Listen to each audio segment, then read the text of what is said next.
Chhattisgarhi video देखने के लिए हमारे चैनल को सब्सक्राइब करें और दबाएं इस बेल आइकन को ताकि हमारे वीडियो के नोटिफिकेशन आपके पास पहुंचे सबसे पहले।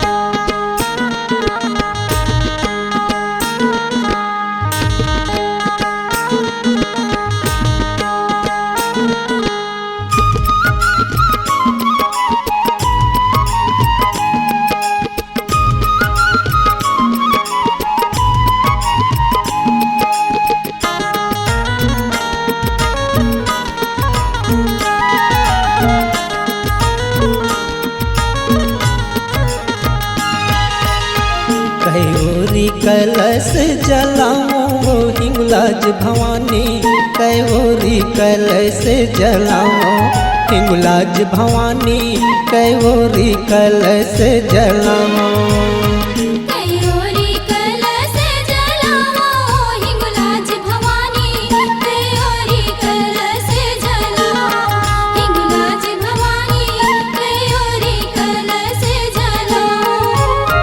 कैओरी कलश जलाओ हो मैया, कैओरी कलश जलाओ।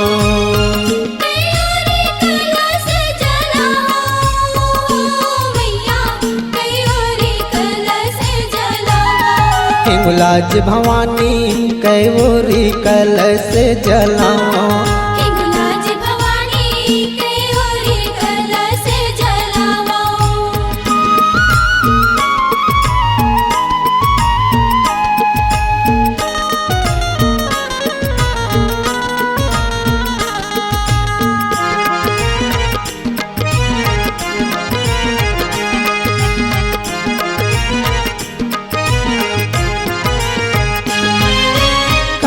गोरस में चरण धोवा के चरणामृत में पाते वो, चरणामृत में पाते।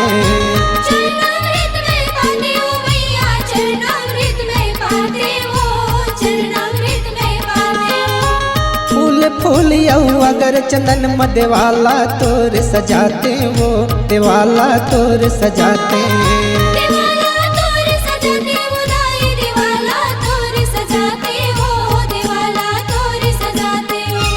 चीरी अंगूरियल धर के मैया,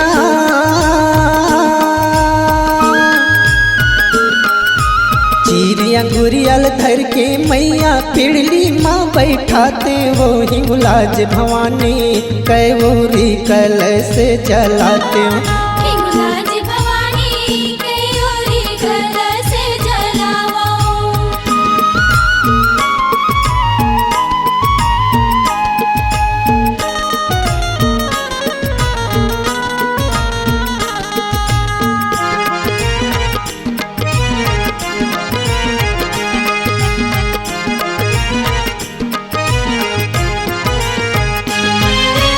अखंड ज्योति दीपक जला के आसन तोर लगाए वो, आसन तोर लगाए।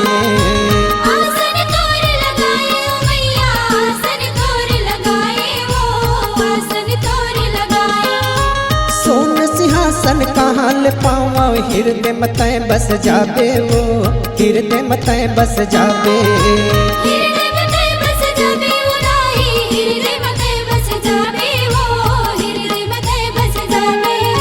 सातों बहिन के सातों दियना,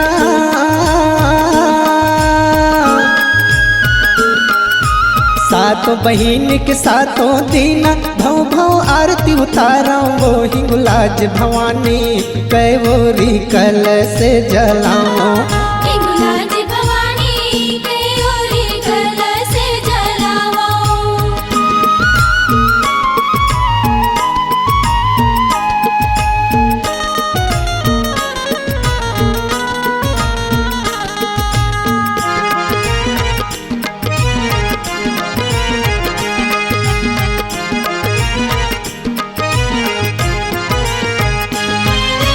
तीर तीर बहे नंदी छत रंगियो, बीच में बसे हिंगलाजे वो, बीच में बसे हिंगलाजे।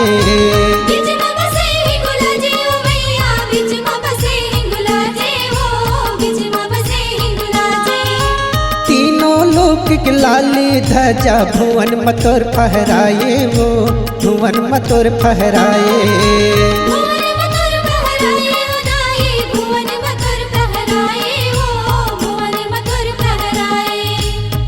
ऊंच तखत माँ बैठे मैया,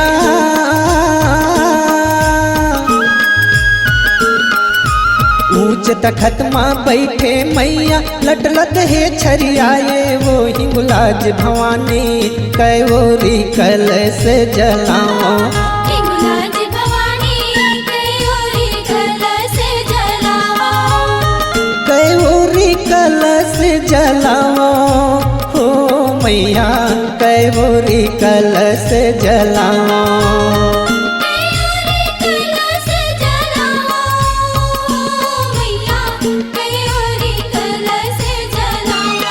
हिंगुलाज भवानी कैवोरी कलश जलाओ, हिंगुलाज भवानी कैवोरी कलश जलाओ, हिंगुलाज भवानी कैवोरी कलश जलाओ। हिंगुलाज भवानी कैवोरी कलश जलाओ, हिंगुलाज भवानी कैवोरी कलश जलाओ, हिंगुलाज भवानी कैवोरी कलश जलाओ। कैवोरी कलश जलाओ। अगर आप अपनी आवाज को एक नया आयाम देना चाहते हैं तो चले आइए मल्टी ट्रैक डिजिटल रिकॉर्डिंग के लिए संपर्क करें HK म्यूजिक कंपनी, कोटा डबरी, चांपा, छत्तीसगढ़। मोबाइल नंबर है 9329238487 और 8085380339।